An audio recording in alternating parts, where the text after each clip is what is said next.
우리 이단에 말씀하겠습니다. 누구든지 목마르거든 내게로 와서 마시라. 누구든지 목마르거든 내게로 와서 마시라. 나를 믿는 자는 성경의 이름과 같이 그 배에서 생수의 강이 흘러 나오리라. 나를 믿는 자는 성경의 이름과 같이 그 배에서 생수의 강이 흘러 나오리라. 이는 그를 믿는 자들이 받을 성령을 가리켜 말씀하신 것이라. 이는 그를 믿는 자들이 받을 성령을 가리켜 말씀하신 것이라. 요한복음 7장 37절에서 39절 말씀. 요한복음 7장 37절에서 39절 말씀. 우리 기도하겠습니다. 성부 하나님, 목마른 내 인생에 생수의 강이 흘러나게 하옵소서. 성부 하나님, 목마른 내 인생에 생수의 강이 흘러나게 하옵소서. 예수 그리스도를 나의 하나님, 나의 주님으로 믿습니다. 예수 그리스도를 나의 하나님, 나의 주님으로 믿습니다. 나에게 성령 하나님을 충만하게 부어 주옵소서. 다시는 목마르지 않게 하옵소서. 나에게 성령 하나님을 충만하게 부어 주옵소서. 다시는 목마르지 않게 하옵소서. 예수님의 고귀하신 이름으로 기도합니다. 예수님의 고귀하신 이름으로 기도합니다. 하나님이 우리 기도 들으신 줄 믿습니다. 아멘. 아멘. 감사합니다. 오늘 전도서 말씀입니다. 제가 이렇게 시작했습니다. 전도서 1장 1절은 다윗의 아들 예루살렘 왕 전도자의 말씀이라고 시작합니다. 그래서 우리는 전도서를 다윗의 아들 솔로몬이 지었다고 믿습니다. 그런데 왜 솔로몬은 다윗의 아들 예루살렘 왕 솔로몬의 말씀이라고 하지 않고 전도자의 말씀이라고 했을까요? 솔로몬은 자신의 이름 대신 전도자라는 용어를 사용합니다. 무슨 이유일까요? 전도자는 히브리어 코헬렛입니다. 코헬렛은 사람이 모인 모임에서 연설자를 가리키는 단어입니다. 솔로몬은 세상의 모든 희노애락을 경험하고 하나님으로부터 엄청난 지혜를 선물로 받은 사람입니다. 그런 솔로몬이 왕의 입장이나 군주의 권위를 가지고 평범한 사람들이 모인 모임 속에서 연설하는 것이 아닙니다.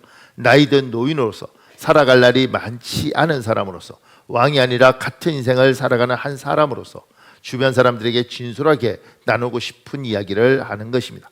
오늘은 전도서 5장 18절에서 20절과 6장 1절에서 2절을 통하여 나에게 주시는 하나님의 음성을 듣겠습니다. 다윗의 아들 가정 예루살렘 왕 누구냐면 솔로몬 한 사람밖에 없어요. 그러니까 우리는 솔로몬이라고 아는데 이 사람은 솔로몬이다 이렇게 이야기하지 않고 전도자라고 이야기하는 겁니다. 코엘렛이라고 그러는데 이 전도자는 사람들이 이렇게 있을 때 일어서서 연설하는 사람이에요.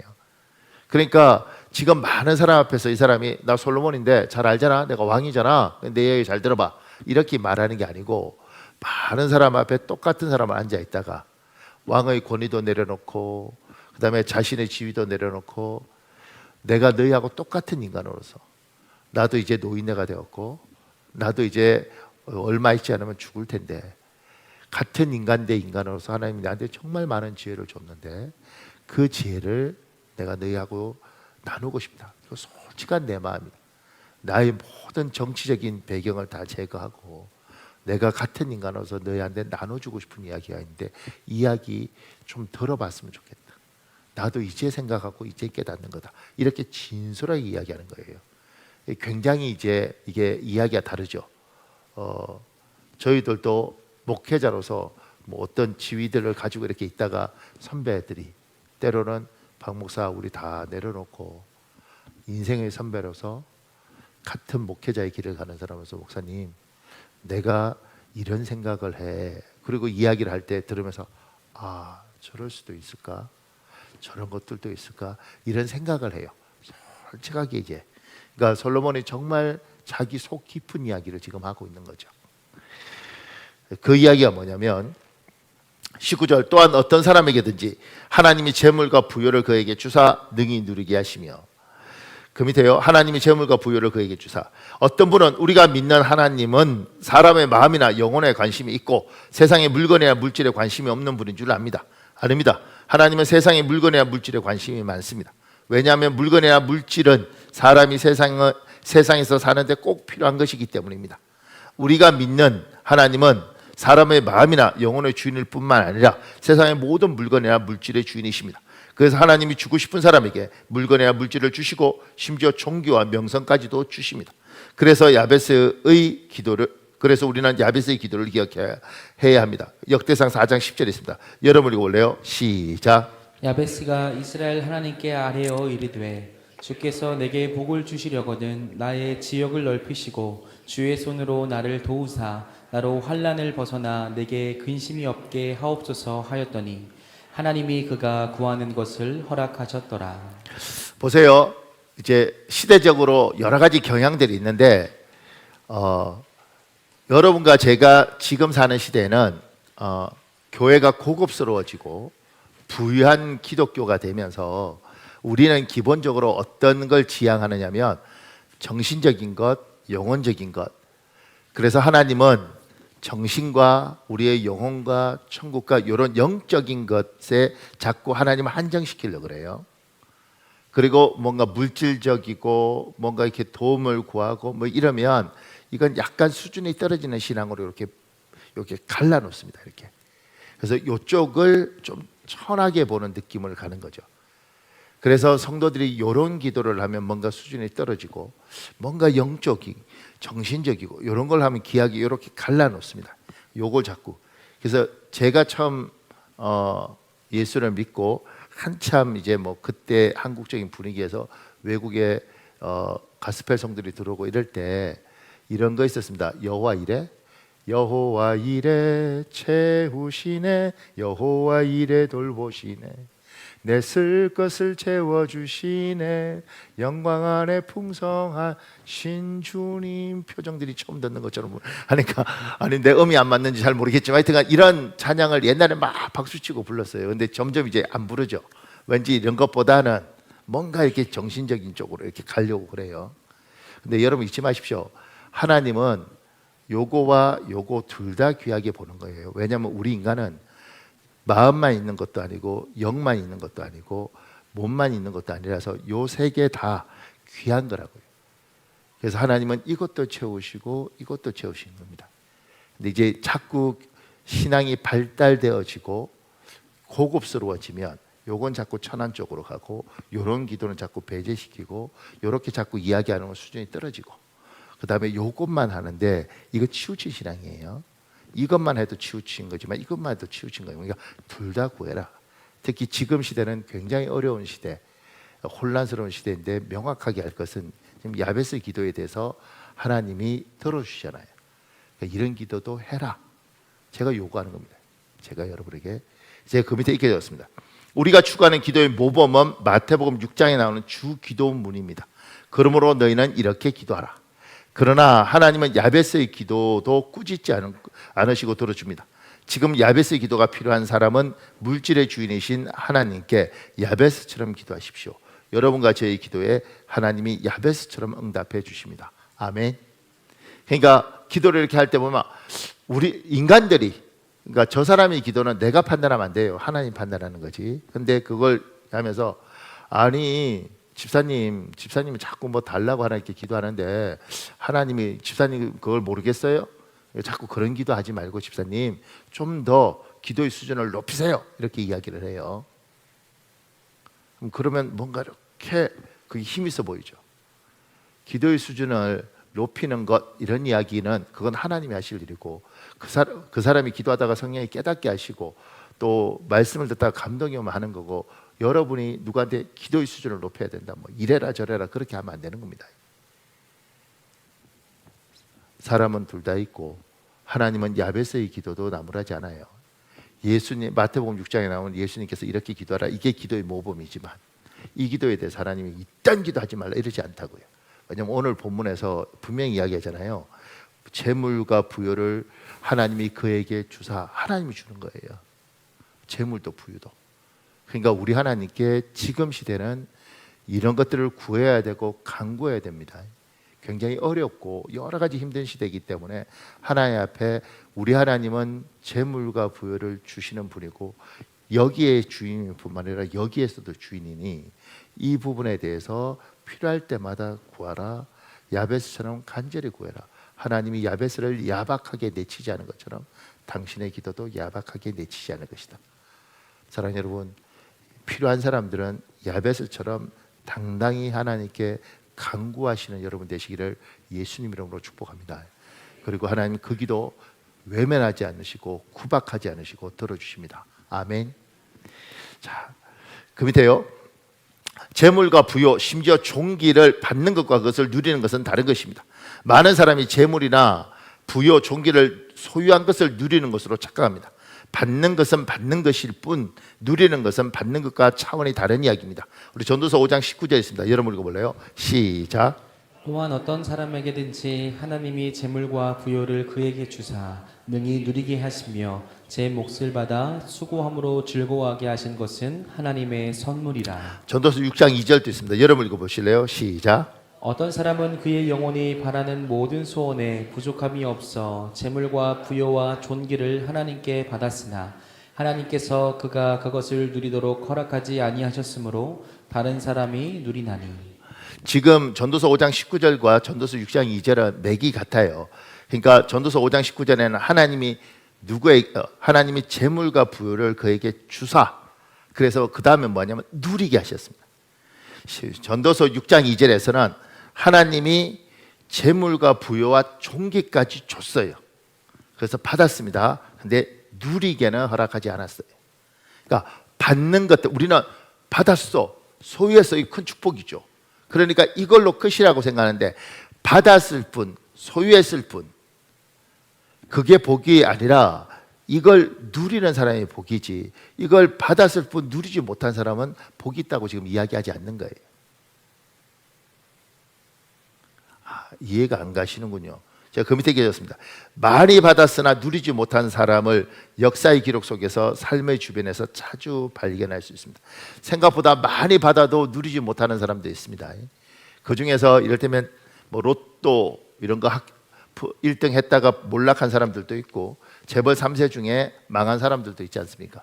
많은 걸 가졌음에도 불구하고 이걸 가지는 게 뿐만 아니라 이걸 잘 누리는 게 필요한데 못 누리는 인생들이 생각보다 많이 있더라.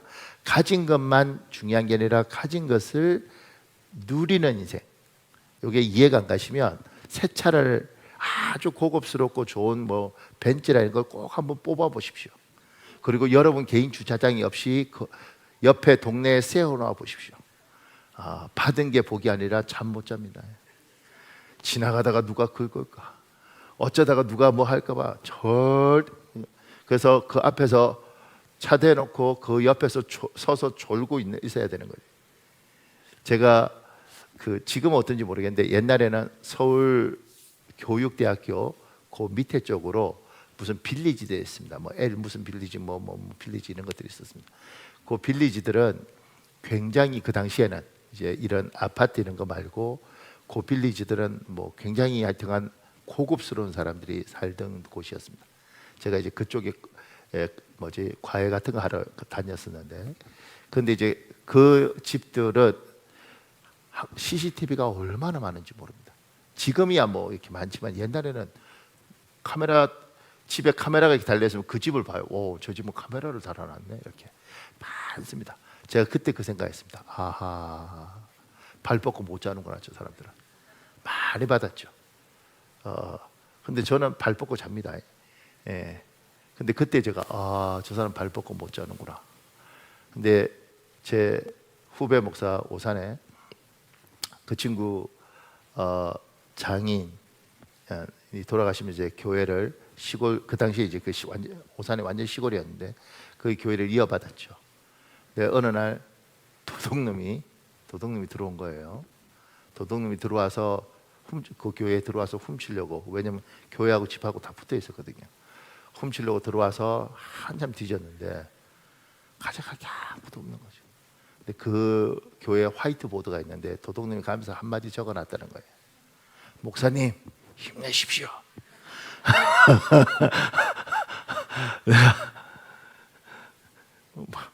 그러니까 그 목사님 발 뻗고 자요. 잠그지도 않아요. 왜냐하면 뭐 손댈 게 없어. 그러니까 가진 것들, 우리는 가진 걸 복이라고 생각하는데 이걸 누리는 사람이 있고, 가졌는데 절대 누리지 못하고 이것 때문에 막 바들바들 떨고 고통스러워하고 힘들어하는 사람들도 참 많더라는 거죠.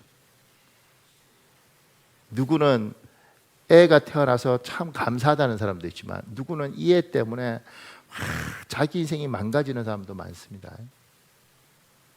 누구는 좋은 직장 들어가는 게 복이라고 말하지만 누구는 그 좋은 직장 때문에 뼈가 말라가는 사람들도 있습니다. 그러니까 이게 가진 거하고 누리는 거하고 구분시키는 거죠. 하나님은 이렇게 말이죠. 하나님은 재물과 부요와 존귀를 누가 주느냐? 세상이 주는 게 아니라 하나님이 주시는 것이다. 성경은 이렇게 이야기하는 거예요. 우리 하나님이 주신다. 그리고 주면 사람은 받는다. 그럼 우리는 받은 사람을 보고 오 부럽다, 복 받았다 이야기하지만 하나님은 받은 사람과 누리는 사람과의 구분을 하면서 누리는 사람이 복이 있는 것이지 받은 사람이 복이 있다고 말하기가 어렵다는 거예요. 질문해야 되는 거죠. 나는 하나님이 재물과 부요와 존귀를 준 사람인가?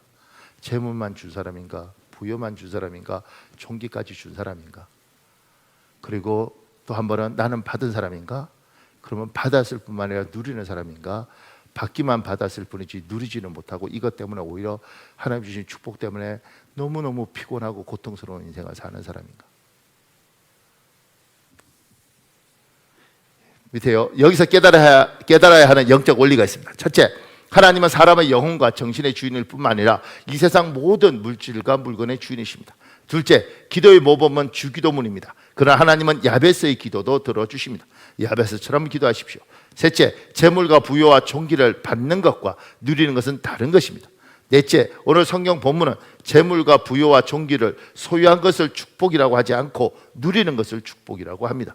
여러분과 저에게 이 세상 만물의 주인이신 하나님이 재물과 부요와 존귀를 주시고 그것을 누리는 복도 주시기를 예수님 이름으로 축복합니다. 아멘. 우리 전도서 6장 2절 세 번역이 있습니다. 여러분 읽어볼래요? 시작.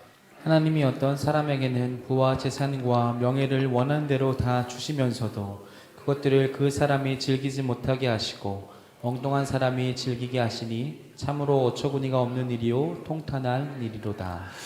그 밑에요. 하나님이 여러분과 저를 예수님 믿게 한 것은 누리게 하기 위해서입니다. 예수님을 믿지 않는 사람들은 부와 재산과 명예를 받았으나 하나님이 누리지 못하게 하십니다. 그러나 하나님을 믿는 여러분과 저는 하나님이 누리게 하십니다. 우리가 받았음에도 불구하고 누리지 못하는 경우에 대하여 전도자는 참으로 어처구니가 없는 일이요 통탄할 일이라고 말합니다. 사랑하는 여러분, 하나님이 여러분과 저를 부르셨을 때는 복주기 위해서 부르셨죠. 아멘. 야, 너 나 믿고 한번 죽도록 고생해봐라, 이렇게 하나님 부르셨겠습니까? 하나님이 이 세상에서 헤매고 있는 우리들을 부르실 때는 복주기 위해서 부르셨습니다. 아멘. 뭐죠? 복을 안 주시려고 부르셨다 그렇게 믿으십니까? 잊지 마십시오. 여러분 마음속에 복에 대해서 거부감을 가지고 있으면 속는 겁니다. 다시 한번요. 참 주일날 비도 오는데 목사님이 까칠하게 하시는데 내가 이번 주에 고생을 많이 해서 그렇지만 보세요. 다시 한번. 하나님이 여러분과 저를 예수 안 믿는 우리를 이 세상에서 참 우리 허락도 없이 때로는 쫓아와서 우리를 예수 믿게 하시고 우리를 부르셨을 때 왜 부르셨는가 이렇게 물어보면 하나님 왜 우리를 부르셨습니까? 그러면 가장 짧게 대답하는 게 이겁니다. 얘야 내가 너를 복주려고. 내가 너 복주려고 불렀다. 그런데 내가 너를 복주려고 불렀고 그 복을 네가 누리게 하고 싶어서 내가 불렀다. 근데 참으로 어처구니가 없고 통탄할 일은 뭐냐면 그렇게 내가 너를 복주려고 부르는데 내가 너에게 복 줬는데 그 복이 너를 억압하고 제압하고 그 다음에 예수 믿는 네가 주어진 복을 누리는 게 아니라 거기에 짓눌려 살고 힘들어할 때 내가 통탄한, 내가 널 부르는 이유는 그걸 위해서 불렀는데 네가 이렇게 힘들고 어렵게 고통스럽게 사는 것들은 내가 통탄할 일이다. 하나님이 우리를 부르시고 우리에게, 우리가 예수 믿는 우리에게 하나님이 하나님 고맙습니다, 하나님 감사합니다, 하나님 할렐루야 이렇게 하나님이 원하시겠죠. 부모가 돼서 자식을 낳아보면 가장 좋은 건 애가 헤헤 이렇게 웃을 때, 그때 아유 참 좋다. 그리고 그 아이가 너무 힘들어 울 때 가슴이 미어지죠. 하나님 여러분과 저 부르시고 우리가 웃기를 원하시는데 다들 지쳐있고 피곤하고 힘들고 예수를 믿니? 예 믿어요. 내가 복 안 줬니? 뭐 주신 것 같기도 하고 안 주신 것 같기도 하고 얘야 그걸 누리고 있네. 아 모르겠어요. 피곤해 죽겠어요. 이렇게 이야기할 때 주님이 통탄할 일은 내가 너한테 참 많은 걸 줬는데 네가 모르는구나. 네가 그것의 감격도 없고 누림도 없구나. 보세요. 어떤 사람에게든지 하나님이 재물과 부요를 그에게 주사 누리기 위해서는 내가 지금 가진 것이 어디로부터 온 것인지를 알아야 합니다. 내가 가지고 있는 모든 것이 내 노력으로부터 온 것이고 내 힘으로 이룬 것이라면 내가 지켜야 합니다. 그러나 하나님의 은혜로 나에게 주어진 것이고 하나님의 인도하심으로 이루어진 것이라면 하나님이 지킬 것입니다. 염려하지 마십시오. 누리십시오. 내 힘과 내 노력으로 얻은 것이 아님에도 불구하고 그것을 내 힘과 내 노력으로 지키려고 하다가 망가진 대표적인 사람이 사울 왕입니다. 사울 왕은 왕자를 지키기 위해서 노력하는 것이 아니라 하나님과 자신의 친밀한 관계를 지키기 위해서 노력해야 했습니다. 그는 왕의 자리를 사위인 다윗에게 빼앗길 것을 두려워합니다. 그래서 다윗을 죽이기 위해 쫓아다니는데 자신의 인생을 허비합니다. 심지어 다윗에 대한 질투심과 미움 때문에 사울 왕의 마음에 때마다 귀신들에게 사로잡힙니다. 우리 사무엘상 18절 7절에 10절 우리말 성경에 있습니다. 여러분 읽어볼래요? 시작. 사울이 죽인 사람은 수천 명이요 다윗이 죽인 사람은 수만 명이라네. 사울은 이 노랫소리를 듣고 몹시 불쾌해 화가 치밀었습니다. 속으로 다윗에게는 수만 명이라더니 내게는 고작 수천 명인 뿐이라는구나. 그가 더 가질 것이 이제 이 나라밖에 더 있겠는가 하며 그때부터 다윗을 시기하고 질투하기 시작했습니다. 다음 날 하나님이 보내신 악한 영이 사울에게 강하게 내리 덮쳤습니다. 사울이 발작이 도져 집안에서 소리 지르며 다니자 다윗은 평소와 같이 하프를 켰습니다. 그때 사울의 손에 창이 들려 있었는데 그는 다윗을 벽에다 박아버릴 테다 하고 혼잣말을 하며 창을 던졌습니다. 그러나 다윗은 두 번이나 그에게서 몸을 피했습니다. 지금 사울 왕의 경우가 대표적인데 보십시오.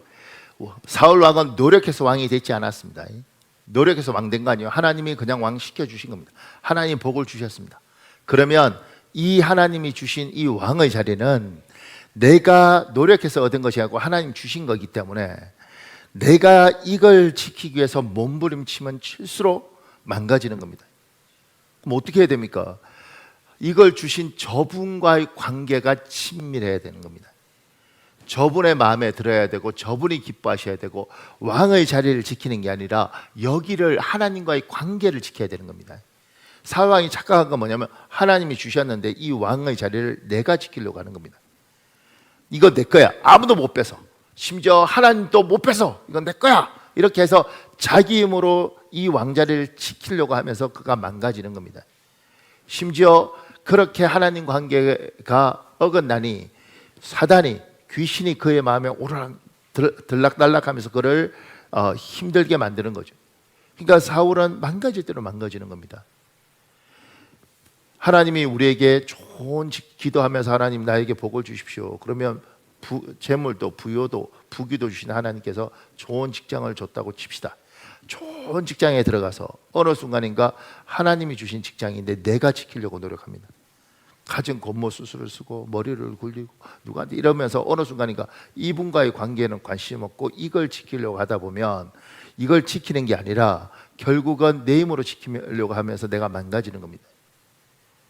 하나님이 좋은 직장을 주셨으면 이 좋은 직장을 주신 하나님을 감사하고 이분과의 관계를 유지하는 거죠.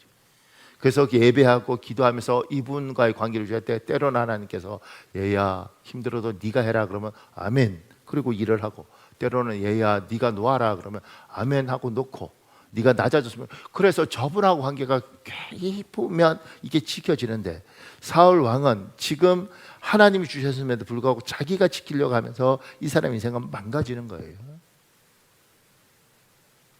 그러니까 여러분이 하나님이 좋은 걸 주셨을 때 반응을 보십시오. 좋은 걸 하나님 앞에 기도하고 간구하고 부르짖고 그러다가 물론 나도 노력했죠. 그런데 얻었는데 어느 순간인가 저분에게 관심 없고 여기에 몰입하면서 여기에서 어떻게든 살아남기 위해서 하다 보니 어느 날 내 생각도 망가져 있고 내 몸도 망가져 있고 이거 지키려고 하면서 내 인생이 망가진 게 많고 하나님 앞에 감사가 처음에는 감사했던 것이 왜 나한테 이러냐고 왜 이렇게 힘든 데를 주냐고 그렇게 하면서 내 인생이 망가진 사람들이 생각보다 많습니다.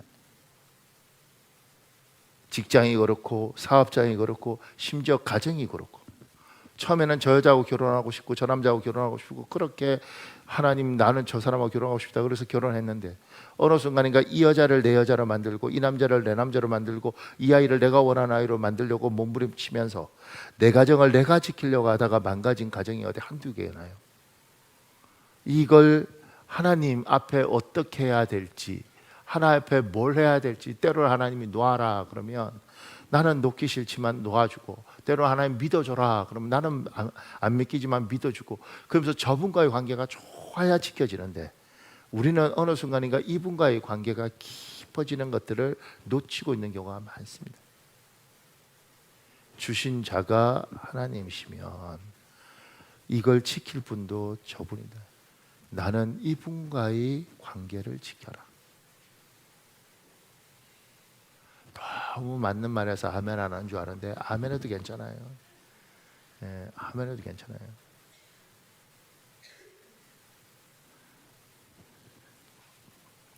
그 밑에요. 능히 누리게 하시매 누리기 위해서는 자신의 책무를 알아야 합니다. 우리 누가복음 16장에 나오는 부자는 마음껏 누린 사람입니다. 그런데 부자로서의 책무를 몰랐습니다. 누가복음 16장 19절에서 25절 우리말 성경에 있습니다. 여러분 읽어볼래요? 시작. 어떤 부자가 그는 항상 자색 옷과 고운 베옷을 입고 날마다 즐기며 사치스럽게 살았다. 나사로라는 거지가 상처투성이 몸으로 있었다. 그는 부자의 상에서 떨어지는 부스러기로 배를 채우려고 했다.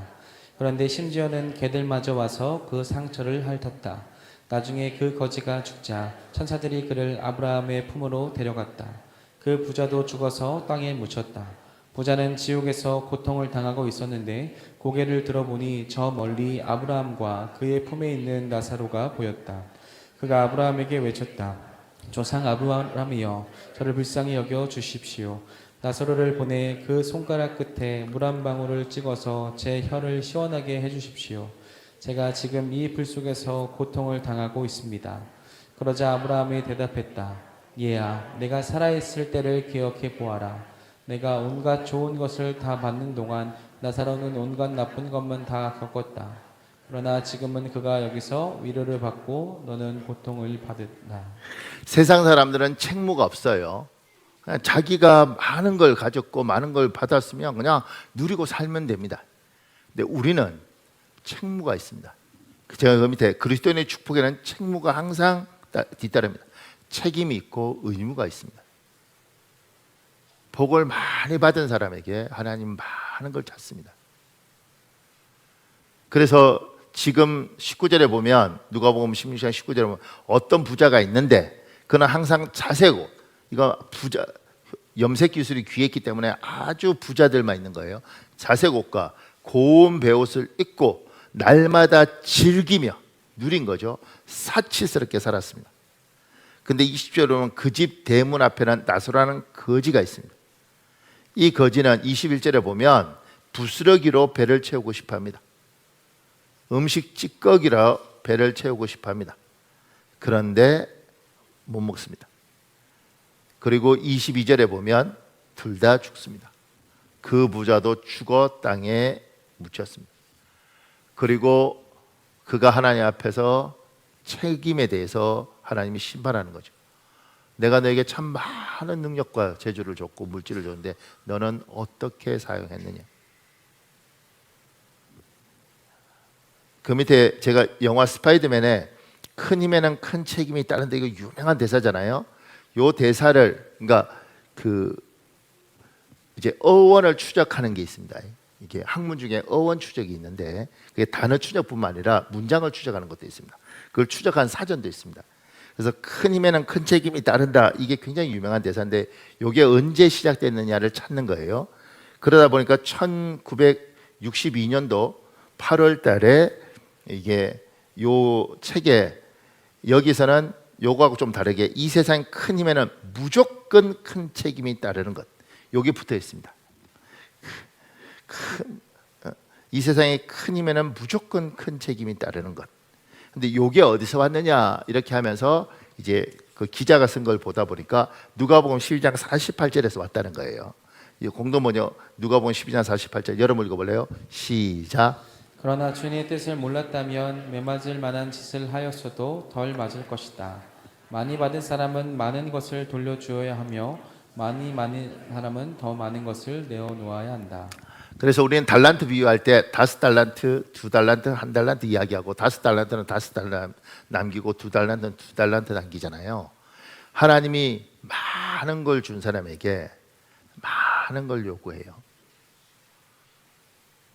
그러니까 우리가 하나님 앞에 많은 걸 가졌을 때 그 자기가 얼마나 가진지 모르는 사람들이 너무 많아요. 많은 걸 가진 사람에게는 반드시 내가 너에게 많은 걸 줬는데 너에게 책임과 의무가 있다 얘야. 그 가진 걸 가지고 너는 어떻게 사용하다 왔니? 이걸 하나님이 물으신다는 거예요. 근데 보통은 지금 이 대한민국은 수준이 너무 높아져서 수준은 뭐예요? 기준이 너무 높아져서 많은 걸 가진 사람이 많은 걸 가진 줄을 몰라요. 자기가 얼마나 많은 걸 가진지 몰라요. 이를테면 우리 교회에 보통 이제 평범한 성도들이 우리 교회에 오면 아유 저는 큰 교회 다니다가 이 작은 교회 이렇게 작은 교회는 처음 다녀와요 이렇게 이야기하는 사람들이 생각보다 많습니다. 왜 그런 말을 하냐면 대한민국 교회의 사정을 몰라요. 그러니까 여러분 우리 교회는 출석 성도로 대한민국의 상위 3% 안에 듭니다. 여러분이 안 믿어서 그렇지. 여러분이 안 믿어서 그렇지. 교회 크게 지어놓고 성도 없는 교회가 한둘인가요? 그러니까 빚 많은 교회가 한둘인가요? 그러니까 모르면 잘 모르는 거죠. 저도 이를테면 제가 그냥 여러분하고 똑같죠. 저도 제가 얼마나 가지고 있는지 몰랐어요. 근데 이번에 이제 제가 목사님들 한 7분하고 3박 4일 이제 계속 이제 이야기하는 가운데 이렇게 듣다가 내가 너무너무 놀란 일들이 많은 거죠. 왜냐하면 밤새 이야기를 듣고 지금 사실 제가 굉장히 피곤한데 밤새 이제 속마음을 털어놓는 거죠. 이렇게 자기들 속마음. 목사님 제가 아무한테도 털어놓지 않았는데 목사님 뭐 어쩌다 이런 이야기 하네요. 그렇게 털어놓는데 뭐 듣다 보면 정신이 하나도 없어요. 야, 뭐 이런 상황에 있는 목사들도 있구나. 이런 처지에 있는 사람도 있구나. 근데 남들이 볼 때는 멋있게 생겼고 괜찮고 이러니까 모르죠. 나도 몰랐으니까. 그러면서 이야기를 다 들으면서 제한테 느껴지는 무게감이라는 건 어떤 거냐면 야, 참 도와야 될 사람들이 많고 참 어려운 사람들이 많고 내가 참 많은 복을 받았구나. 이런 생각을 하는 거예요. 이런 생각을. 그러니까 몰랐죠. 근데 이건 저뿐만 아니라 여러분들 돌아보면 여러분이나 지금 이 자리에 있는 사람 다 자기가 힘들다고 생각하지만 여러분의 체력이 딴 사람보다 훨씬 괜찮은 사람도 많이 있는 거예요. 체력이 약한 사람들 정말 많습니다. 몸 아픈 사람 정말 많습니다. 여러분도 몸이 아프지만 다른 사람보다 내가 나이에 비하면 훨씬 체력적으로 괜찮은 사람도 있고요. 딴 사람들 만나보면 대화하다 보면 정신 상태 안 좋은 사람들 참 많습니다. 그런데 당신 정도면 그래도 참 좋은 상태에 있구나. 목사님 제가요? 여론조사에서 그런 이야기 하잖아요. 여론조사 기관에서 그 공식적으로 여론조사 짱이 이렇게 이야기했답니다. 대한민국에 무작위로 전화해서 독도는 일본 땅입니다. 그러면 네 이게 5%라는 거 5%.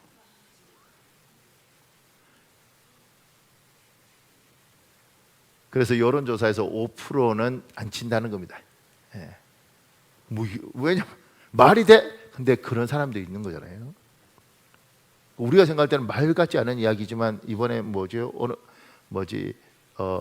그 일장기 뭐 그런 거 아파트에 걸었다가 난리 난 집들 있잖아요. 그러니까 마음에 그런 사람도 있고 바깥에 그런 사람도 있고 집 안에 그런 사람도 있고 많겠죠. 그러니까 여러분과 제가 이렇게 봤을 때 내 남편이 참 상태가 안 좋다라고 생각하지만 그래도 당신 남편 정도면 괜찮은 사람일 수 있습니다. 워낙 안 좋은 사람 많습니다. 내 아내가 참 뭐 이러나 이런 생각이 들지만 당신 아내 정도 되면 괜찮을 수 있습니다. 정말 안 좋은 사람들이 너무 많습니다. 그걸 알면 어느 순간인가 하나님이 얘야 너는 생각보다 많이 가지고 있는 거란다. 네가 몰라서 그렇지. 네 아이는 그 정도면 참 괜찮은 거란다. 우리 아이도 서울대 간 것도 아닌데요. 이름 없는 대학교 갔는데요. 얘야, 네 아이 정도면 괜찮답니다. 우리 아이가 뭐 볼 게 있다. 그 정도면 괜찮답니다. 네 남편 정도면 괜찮답니다. 뭐 직장도 뭐 별로고 뭐 그런데 그 정도면 괜찮답니다. 많은 걸 보면 이렇게 됩니다. 우리는 기준이 높죠. 왜냐하면 여러분과 제가 보고 있는 TV나 뭐 이런 많은 것들이 너무 높은 기준을 세워뒀기 때문에 그 수준 위에서 우리는 보는 거예요. 실제로 살아보면 참 힘들고 어려운 사람들 많고, 그리고 그 가운데 하나님이 얘야 너 정도면 괜찮다. 그러니 책무를 다해라. 너희 교회 정도면 괜찮다. 책무를 다해라. 너희 집안 정도 되면 괜찮다. 책무를 다해라. 제가 가장 놀랐던 건 뭐냐면, 제가 아는 어떤 여자분이 있는데 그분이 자기 가난하다고 막 그랬다니까요. 내가 그 집 부자인 줄 아는데, 강남에 아파트도 있구만. 근데 하도 화가 나서, 아니 얼마가 있어야지 부자라고 생각합니다. 그분이 돈 이야기를 하죠. 이러면 이건희 회장하고 생각해봐 그러더라고. 그러니까 이건희 회장하고 비교하는 그 사람 앞에 내가 무슨 말을 하겠어요. 예. 근데 기준이 그렇게 잡으니까 가난하다 그러지. 하나님이 많은 걸 맡겼으면 책무가 있습니다. 그리고 네 책무를 다해라. 그리고 자기를 잘 보십시오. 내가 생각보다 내 또래에 비해서 건강하구나.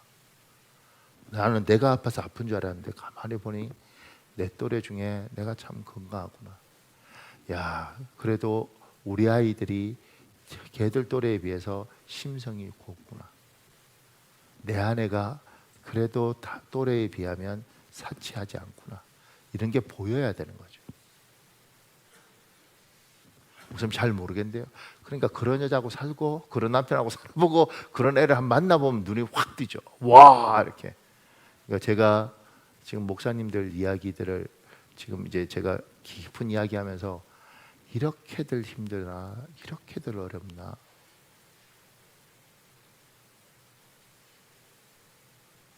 이번에 들었던 이야기 중에 하나는 하여튼간에, 그러니까 그러면서 하여튼 저한테 책무. 그냥 나는 볼 거 없고 평범하고 그냥 그런 사람이라고 생각했는데 책무. 하나님 여러분한테도 그걸 요구한다는 겁니다. 그 밑에요. 제 몫을 받아 누리기 위해서는 자기 몫을 알아야 합니다. 전도서 5장 19절 개역한 건데 여러분 읽어볼래요? 시작.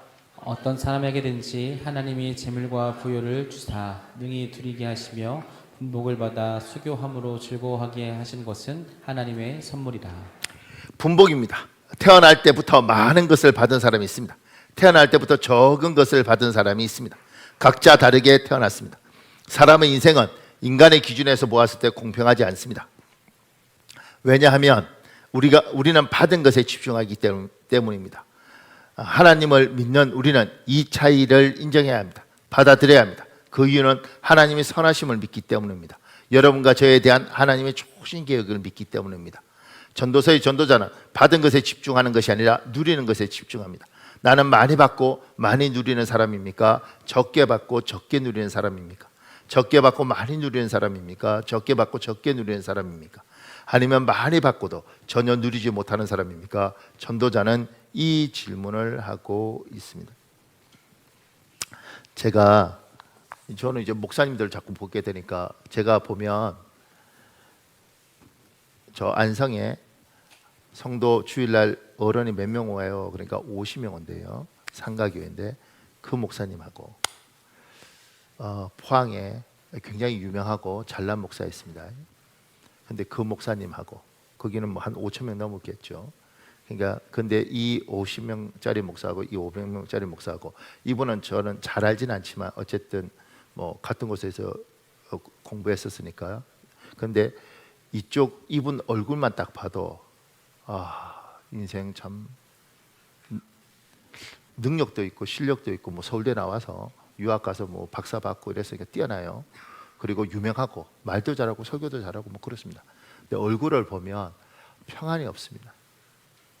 왜냐하면 계속 성장과 뭐 이런 걸 위해서 그러니까 능력이 있는 분이에요. 대단한 분이에요. 그런데 이제 보고 있으면 제가 이분 보면 같이 보면 뭐 다 맞는 말 똑똑한데 얼굴을 보고 있으면 평안이 없습니다. 근데 이 50명짜리 목사님은 제가 이렇게 물었죠. 행복하세요? 그러니까 이분은 어떠? 목사님 저는 행복합니다. 이분은 내가 못 물어봤어요. 언젠가 뭐 하여튼 상황 되면 만나게 되면 물어보려. 행복하세요? 행복하겠다 그러겠죠. 근데 저는 확신합니다. 행복해! 이렇게 하겠지. 왜냐하면 땅도 너무 많이 사고 교회도 너무 크게 되고 계속 더 성장을 위해서 살면서 제가 이렇게 보면서 아니 목사님 얼굴이 왜 저렇게 사납지? 근데 성도들이 가요. 그래서 제가 이 두 사람을 보면서 제 마음속에 하나님께서 타고난 능력, 뭐 머리 자체가 좋고 여기는 뭐 머리도 별로이고, 그 다음에 여기는 키도 크고 여기는 키도 별로이고, 그 다음에 말도 잘하고 여기는 말도 별로라고, 또 사투리 쓰고 막. 근데 이렇게 하나 해도 이분은 행복해요? 그러면 행복하대요. 사모님하고 한 번씩 등산하고, 여기는 등산할 시간도 없죠. 할 일이 너무 많아서. 제가 이게 보면서 누리는 것, 하나님이 우리에게 각자의 준 복은, 이 사람은 많은 걸 주셨으니까. 근데 그 속에서 이 사람은 자기 분복에 맞게 목이 그만큼 크다고 할 때 그 속에서 감사하고 행복을 누리는가. 이 사람은 자기가 뛰어나지 않다는 걸 알기 때문에 선을 걷고 그 속에서 그냥 매일 이렇게 사는데 이 속에서 누리는 행복이 있는 걸 좀 봐요. 여러분한테 질문하는 거죠. 자기 목을 이해하고 50명이 500명, 5,000명 되겠다고 욕심내지 않고 그 속에서 감사하면서 하루하루 사는 사람. 때로는 뭐 5,000명인지 5만 명 그러신지 모르지만 더 그걸 위해서 하여튼 그 일대 땅을 다 사시더라고요. 빚을 내서라도. 그러니까 그랬을 때 그분을 보면서 유명해지긴 했는데 이분은 행복할까? 이런 생각을 저는 그냥 개인적으로 해봤어요. 그러니까 나한테 주어진 목이 뭔지를 보고 여기에 자족할 수 있었으면 좋겠다. 근데 우리는 무조건 이렇게 하잖아요. 저는 지금 가만 생각해 보면 저희 부부가 참 행복했던 시간들이 뭘까 이렇게 생각해 보면, 이제 옛날에 제가 부교육자 할 때 우리 큰애 둘째, 셋째는 없을 때 큰애하고 둘째 그 차 뒤에, 그때 아반떼 뭐 이런 조그만 차였는데 그 뒤에다가 우리 애들 둘이 이제 평평하게 만들어서 눕히고, 제 아내하고 저하고 주일날 사역 끝나고 나면 한 11시, 12시 이렇게 되잖아요. 밤에 이제 내려가는 거예요. 이렇게 휴가 받아서. 그럼 밤에 운전해서 쫙 내려가면 한 5시간 걸리는데 부모님 계신 곳까지 5시간쯤 이렇게 운전해서 이렇게 가다 보면 이렇게 새벽 한 5시 뭐 이때쯤 되면 해가 이렇게 밝아오잖아요. 그러면 몸도 피곤하고 제 아내는 이제 제가 졸면 안 되니까 옆에서 이제 깨서 계속 이렇게 수다 떨어주는데 그렇게 빛이 쫙 들어오면 제가 이제 제가 노래를 하는 거예요. 무슨 노래를 하느냐면 산 위에서 부는 바람 시원한 바람 이러면 제 아내가 이제 같은 세대니까 이게 같이 노래를 이렇게 부르는 거죠. 이렇게 동요를 이렇게 부르면서 그러면서 이제 자목을 그러다가 이제 우리는 2살밖에 차이 안 나니까 교과서에 배웠던 노래들이 똑같은 거예요. 그래서 아름다운 저 바다와 이러면 이제 옆에서 그리고 이러면서 둘이 이렇게 하는데 제가 지금 생각해 보면 참 이렇게 부교육자로서 힘들고 돈도 없고 그렇게 해도 하나님이 주신 그 복을 누렸던 시간인 것 같아요. 가면서 이렇게 노래 부르면서 별거 아니죠. 아무것도 아닌데 남들이 볼 때는 그래도 우리 부부는 제가 설교 준비하면서 참 행복했던 시간이었다. 뭐 지금도 행복하죠. 그런데 그런 것들을 생각하면서 가난하고 힘들고 피곤해도 그런 부교육자 생활이었지만 그래도 하나님 주신 그 분복을 누리고 그렇게 노래 부르면서 둘이 갈 때 뒤에서 이제 우리 큰애 둘째 막 이렇게 자잖아요. 그러다가 이제 눈 이렇게 뜨면 엄마 아빠가 뭐 노래 부르면 또 그 들으면서 이렇게 움직이고, 그러니까 여러 인생을 살면서 하나님이 나에게 주신 복이 조그만 복이라도 그 복을 인정하고 그 틀 안에서 감사하고 행복하게 사는 것에 대한 것들이 우리에게 좀 있으면 좋은데, 어느 순간이니까 우리 예수 믿는 사람들이 요거 아니고 할 수 있다, 하면 된다, 해보자 뭐 이러면서 내 하나님이 나에게 주신 요 틀 분복 이거 말고 내한테 주어지지 않는 것도 막 하려고 그러고 움켜잡으려고 그러고 그러면서 삶이 망가지는 걸 봅니다. 그러니까 욕심 내지 마라, 뭐 아니면 뭐 열심히 살지 마라가 아니라 어느 선이 있으면 그 선에서 내가 못하는 건 못하는 것이고, 하나님이 나에게 요걸 주셨구나 그러면 요 선 안에서 때로는 자족하고 때로는 여기에서 멈추는 것도 우리에게 필요할 텐데, 이 멈추는 법을 안 가르치는 세상 같아요. 할 수 있다, 해보자, 하면 된다, 뭐 돌파하라, 가면 된다, 뭐 이렇게 이야기하는데, 그러지 말고 잘 보고 내가 하나님이 나한테 안 준 거는 못하는 거잖아요. 인정하고, 그리고 내가 깨어르고 나태해서 그런 게 아니라 인정하고 하나님 나한테 주신 것에 대해서 하나님 감사합니다, 고맙습니다. 그리고 그 안에서 누리는 분복, 그것이 여러분에게 좀 개인적으로, 담임 목사 개인적으로 있으시기를 예수님 이름으로 축복합니다. 근데 이걸 넘어서려고 그러면 망가지는 것 같아요.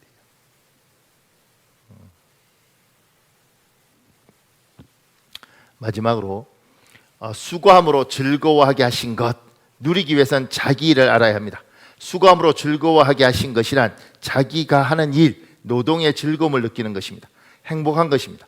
우리 전도서 5장 19절 쉬운 성경이 있습니다. 여러분 읽어볼래요? 시작. 하나님께서 재산과 부를 주시고 또 그것들을 누리게 해주실 때 자기 몫을 받아서 자기 하는 일에 즐거워하는 것이 바로 하나님의 선물이다. 요 뜻이 잘 정확히 전달 안 될 것 같아서 제가 영어 성경을 가져왔어요. Rejoice in his labor예요. 그러니까 그 일 속에서 즐거움을 느끼는 거예요.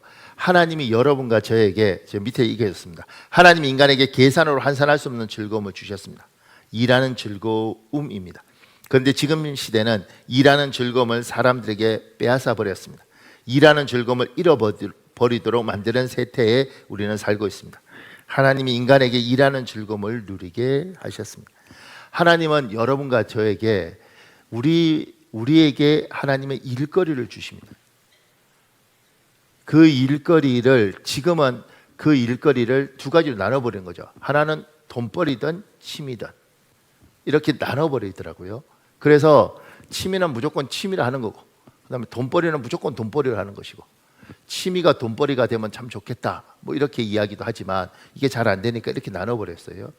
근데 하나님이 우리에게는 먹고 놀아라 이렇게 하는 것이 아니라 일 속에서 즐거움을 주시면서 즐거워하는 일들을 주셨습니다. 예를 들면 우리 목사님들 요새 참 커피 좋아하는 목사님들이 있는데, 이번에 만난 어떤 목사님은 정말 커피에 대한 정성이에요. 그래서 만날 때마다 자기가 직접 커피를 뭐 후라이팬에 볶는지 뭐 볶아서 뭐 열심히 추출해서 그래서 가지고 오십니다. 근데 처음엔 난 그거 모르고 목사님 이게 모임인데 커피 자기가 가져왔다 그래서 먹으라고 해서 제가 그냥 먹었죠. 저는 이제 그런 거 잘 몰라요. 그냥 뭐 맛있네요 뭐 이렇게 했는데 상처를 받은 거예요. 뭐 표정이 안 좋더라고요. 몰랐지. 근데 다른 목사가 마시더니만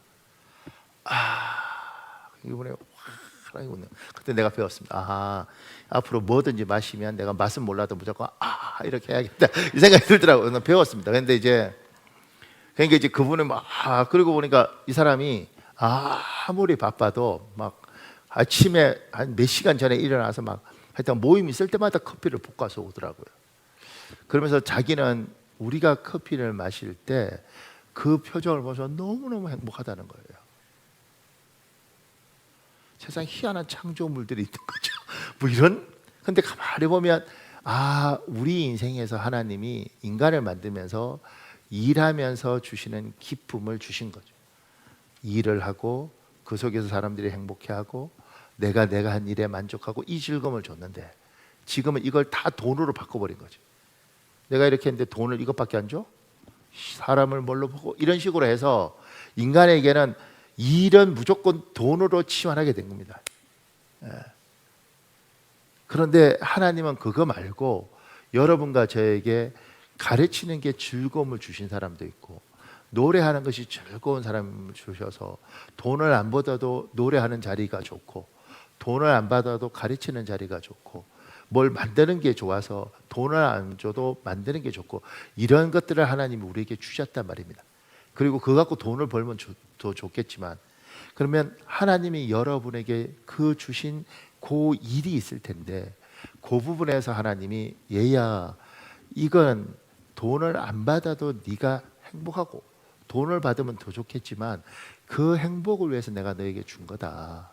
이걸 빼앗기지 말아라. 난 돈 안 주면 안 돼요. 아니 돈을 안 주더라도 저는 이 일들이 작은 돈을 주더라도 저는 이거 하는 것이 즐겁습니다. 힘이 들어도 이게 보람 있습니다.